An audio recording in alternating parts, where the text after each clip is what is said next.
Guardate qui, croccante fuori ma incredibilmente soffice e alveolata dentro, arricchita da una pioggia di cipolle caramellate dal sapore irresistibile. Prepararla in casa è un vero piacere e nella preparazione avrò un grande alleato, ovvero il Kenwood Cooking Chef. Quindi allacciate ai grembiuli che iniziamo subito a prepararla.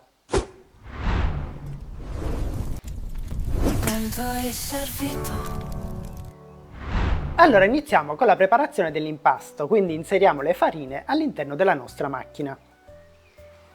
Poiché è un impasto lievitato, useremo il gancio a uncino. Come avete visto, quando apriamo la macchina si attiva automaticamente la bilancia integrata all'interno della Kenwood. E quindi possiamo già inserire le farine pesandole direttamente all'interno del boccale. Iniziamo con l'inserire 300 g di farina Manitoba e 200 g di farina 00. Quindi azzeriamo la tara e ripesiamo. Inserisco poi 3 g di lievito di birra disidratato oppure 9 g di quello fresco, un cucchiaino di miele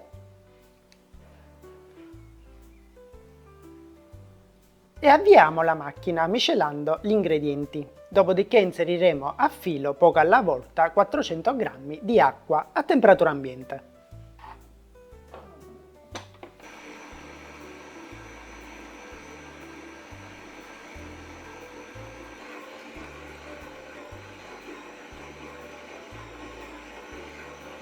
Prima di aver terminato di inserire tutta l'acqua, inseriamo 14 g di sale.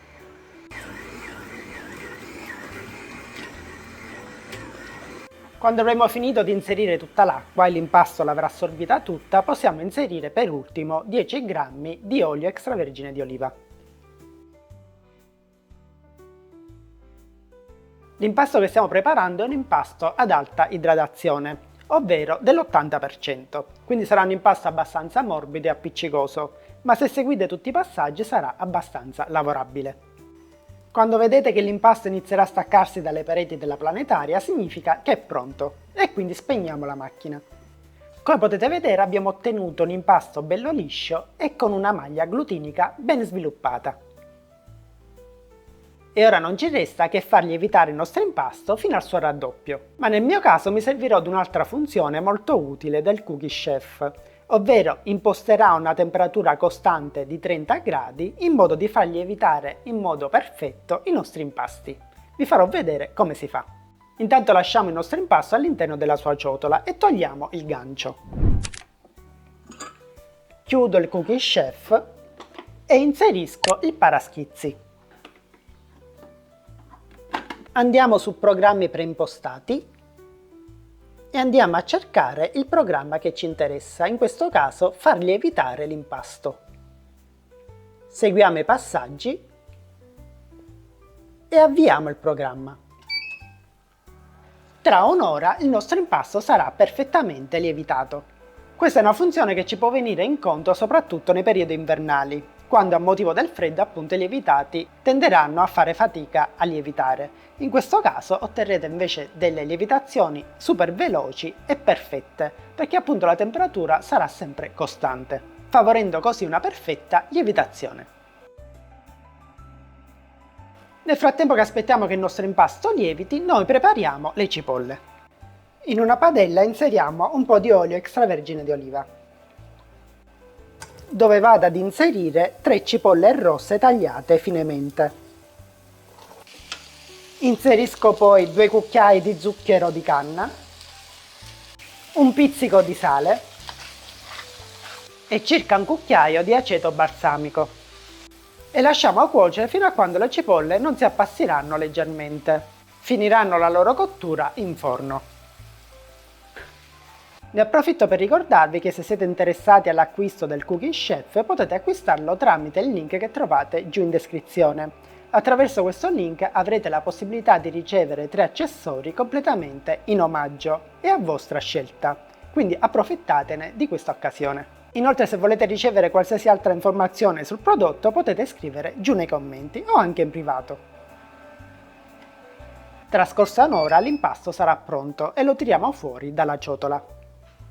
L'impasto ha raddoppiato il suo volume, quindi facciamo qualche piega di rinforzo e lo trasferiamo all'interno di una teglia.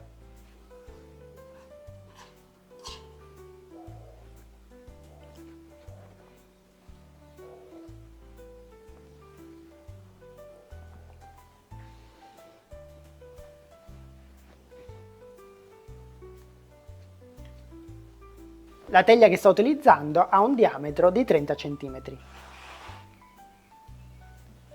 Cospargiamo con un po' d'olio e lasciamo riposare ancora l'impasto un'ultima volta per altri 15 minuti. Ci ungiamo per bene le mani e con le dita stendiamo l'impasto, creando dei fori.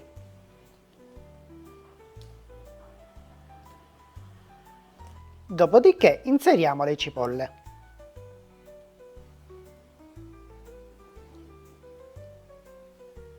Infine mettiamo un po' di sale grosso, giusto un pizzico. E adesso siamo pronti per infornare con forno statico 220 gradi per circa 15-17 minuti. I primi minuti li faremo fare nella parte più bassa del forno, dopodiché sposteremo la teglia nella parte media del forno.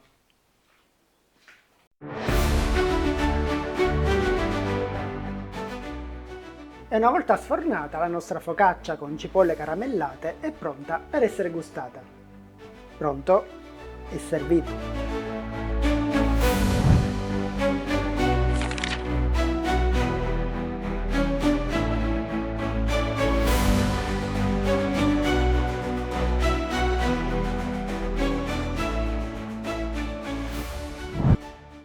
Pronto e servito.